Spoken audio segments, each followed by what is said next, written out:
Hi friends, ఎప్పట్లని ఈరోజు ఒక మంచి వీడియోతో అయితే మేము ముందుకు వచ్చాను. ఈరోజు నేను పాలకూర శనగపప్పు కర్రీ అయితే చేశాను. సూపర్గా ఉంది. ఒకసారి మీరు కూడా చూసేయండి. ముందుగా ఒక గిన్నెలో లేకపోతే కుక్కర్ అనేది తీసుకొని ఇలా ఆయిల్ అనేది వేసుకోండి. కొంచెం ఆవాలు, ఒకటి బిర్యానీ ఆకు అనేది వేసుకొని అవి కొంచెం వేగాక ఉల్లిపాయలు, పచ్చిమిరకాయలు కూడా వేసుకోండి. ఇక్కడ నేను ఒక టమాటా అనేది వేసుకున్నాను.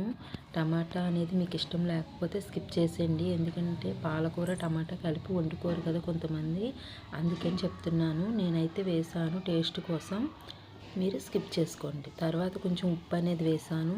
అవి కొంచెం బాగా వేగటం కోసం అయితే ముందుగానే నేను ఉప్పు అనేది వేసుకున్నానండి.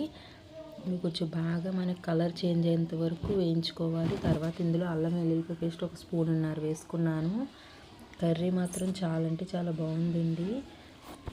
ఇప్పుడు శనగపప్పు నానబెట్టింది అయితే వేసుకున్నాను. ఒక గంట కానీ 2 అవర్స్ ముందుగానే నానబెట్టుకోండి. ఇలా చక్కగా నానిన శనగపప్పు అయితే వేసుకున్నాను. తర్వాత పాలకూర అనేది కట్ చేసుకున్నాను. అది కూడా ఒకసారి బాగా క్లీన్ చేసుకున్నాక ఈ పాలకూర కూడా ఇందులో వేసుకున్నాను. ఇవి రెండు కూడా ఒకసారి వేసుకొని బాగా కలుపుకోండి. తర్వాత ఇందులో మనము టేస్ట్కి తగ్గ కారం అయితే వేసుకోవాలి. తర్వాత ధనియాల పొడి, జీలకర్ర పొడి వేసుకోవాలి. నేను ఆ రెండు కలిపి పొడి చేసుకున్నానండి. ఒక్కొక్క స్పూన్ అయితే వేసుకోండి. ఇప్పుడు ఇందులో గరం మసాలా పౌడర్ కూడా ఒక స్పూన్ వేసాను. మీకు గరం మసాలా అనేది నచ్చితే వేసుకోండి, లేకపోతే అదైనా స్కిప్ చేసుకోవచ్చు.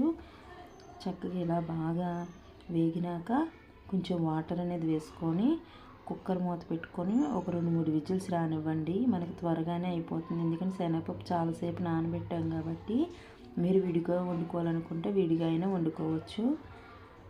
చూసారు కదండి, చాలా కలర్ఫుల్గా ఉంది కదా. ఇప్పుడు నేను ఇలా వాటర్ అనేది పోసుకున్నాను.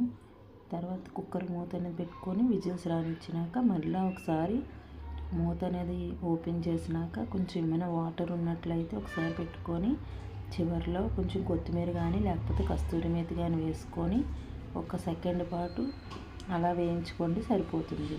అంతే అండి, ఎంతో టేస్టీగా ఉండే శనగపప్పు పాలకూర కర్రీ. ఒకసారి ట్రై చేయండి, మీ అందరికీ కూడా నచ్చుతుంది.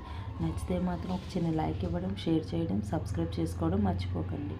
ఫస్ట్ టైం ఎవరైనా మన ఛానల్ చూసినట్లయితే ఒక చిన్న లైక్ ఇచ్చి సబ్స్క్రైబ్ చేసుకోవడం మర్చిపోకండి. చూసారు కదండి, ఇక్కడ నేను మీకు రెండు కూడా చూపిస్తున్నాను. అన్నంతో, చపాతీతోని మీరు ఎలాగైనా సరే తినచ్చు. ఒకసారి వీడియో కూడా మీరు చూసేయండి. చూసారు, ఇక్కడ అన్నం చపాతీ రెండు పెట్టా. అదండి, తింటే సూపర్గా ఉంటుంది. బాయ్.